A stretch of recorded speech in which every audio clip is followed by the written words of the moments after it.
All right, let's dive right into this explainer. When you hear the name Napoleon Bonaparte, what pops into your head? Probably a stoic, distant emperor, right? Moving toy armies across a massive map with cold, calculated precision. But, as we're going to see today, the reality of how he actually led, and specifically how he treated his own men, reveals a totally fascinating contradiction. So the big question, was Napoleon a ruthless, bloodthirsty dictator, or was he actually a devoted father to his soldiers? We focus so much on the grand strategy and the sweeping empires that we completely miss the deeply personal, on-the-ground psychological tactics he used. We're going to look closely at how he treated the lowest-ranking guys in the mud versus his highest-ranking generals, and how that exact dynamic literally sealed his fate. To get to the bottom of this, we're pulling directly from our source text for this explainer, which is a really fascinating piece called The Greatest Eagle by Yusuf al-Bustani. What's cool about this text is that it strips away all that standard battlefield mythology. Instead, it really digs into the man behind the myth, his personal emotions, his defining traits, and his intense psychological grip on the people around him. It paints a picture of a leader who was, surprisingly, incredibly paternal. Section 1. The Sleeping Sentinel, a leader in the trenches. Okay, picture this. It's during the brutal Prussian campaigns. The men have been on agonizing, relentless marches for 3 straight days, with absolutely zero sleep. Napoleon is walking the camp perimeter in the dead of night, and he comes across a sentinel, a guard whose one job is to protect the camp. And this guy is fast asleep on the ground, rifle tossed aside. Now, by strict military law, this is treason. It's a death sentence. But instead of calling for an execution squad, Napoleon quietly picks up the guy's rifle and literally stands guard for him. When the patrol finally comes around and the guard wakes up, obviously terrified he's about to be shot by his emperor, Napoleon just tells him not to be afraid. He acknowledges that the exhaustion was just way too much for any human being to handle. And this story brilliantly captures the absolute core of his leadership style with the common soldier, forgiving exhaustion to build unbreakable devotion. Think about that from a leadership perspective today. Showing supreme empathy in a moment of total vulnerability, that buys you infinitely more loyalty than leading by fear ever could. By pardoning that single guard, he didn't just save one life, he won the hearts of his entire army. That guard and every single person who heard that story would have fought to the death for him. Section 2. Forging Legendary Loyalty, the Art of Motivation. So how exactly did he scale this kind of devotion? Because it wasn't just a one-off. These were brilliant, highly deliberate psychological tactics. Our source points out that Napoleon would literally sit down in the dirt and share soup with his men. Before a big parade, he'd secretly find out the names and past deeds of specific soldiers. Then he'd just casually stroll up, call them by name, mention a specific battle they fought in, and ask how their elderly mother was doing back home. Imagine being a freezing, starving farm boy in the middle of Europe, and the Emperor of France knows your name and asks about your mom. It felt like magic. He made them feel seen. But he knew he had to institutionalize that loyalty too. Enter the Legion of Honor. Napoleon totally understood that you can't motivate men to march thousands of miles into cannon fire just for a few extra coins. You have to tap into their pride. So he created this merit-based system that rewarded bravery and loyalty directly, completely regardless of whether a soldier was born a noble or a peasant. Our source captures exactly why this worked so perfectly. Quote, "The French soldier fights to answer the call of honor. If he suffers failure, he returns feeling humiliated."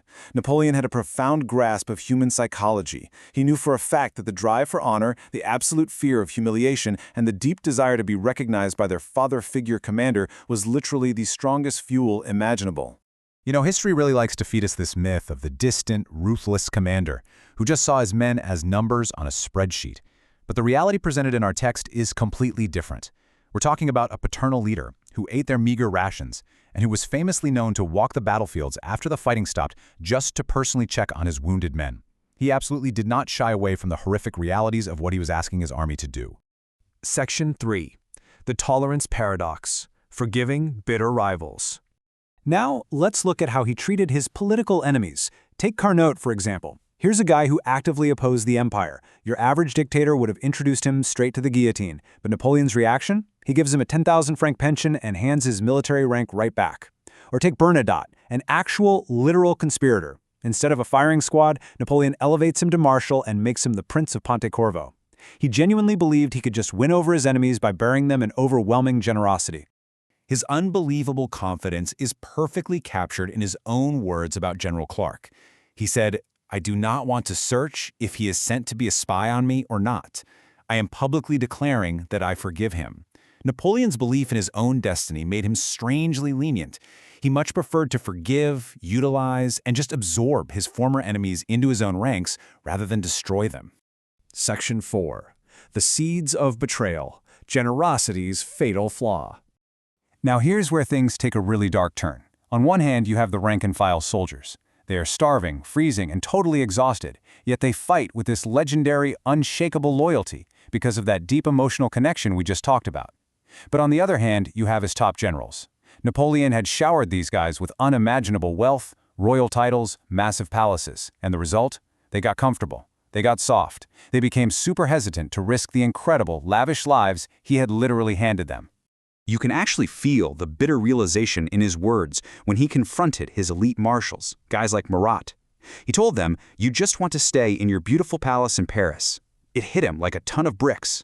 While the common soldier still hungered for honor, the generals he had made filthy rich didn't hunger for anything anymore. They were totally sick of war. They just wanted to stay home and enjoy the spoils. It's wild to watch how this command style fatally evolves over time. In 1796, as a young, hungry general, he demands strict obedience. By 1804, as emperor, he starts showering former rivals with titles to buy their loyalty. Fast forward to 1812, during the total disaster of the Russian campaign, and these exact same generals are openly questioning his orders. They vastly prefer their Parisian wine over freezing on a battlefield. And that brings us to 1814, the absolute breaking point. 1814, the year it all completely came crashing down at Fontainebleau. And here is the kicker. It wasn't the common soldiers who turned their backs on him. No, the rank and file were absolutely still willing to bleed for their emperor. It was the rich, exhausted top brass, the very marshals he had elevated, forgiven, and enriched beyond their wildest dreams, who marched into his room and forced his abdication. Which leaves us with one final, incredibly provocative question to think about. Did Napoleon's greatest virtue, his paternal generosity, actually guarantee his spectacular ruin? He conquered Europe by treating common soldiers like his own sons, forging an unbreakable bond through shared suffering and honor.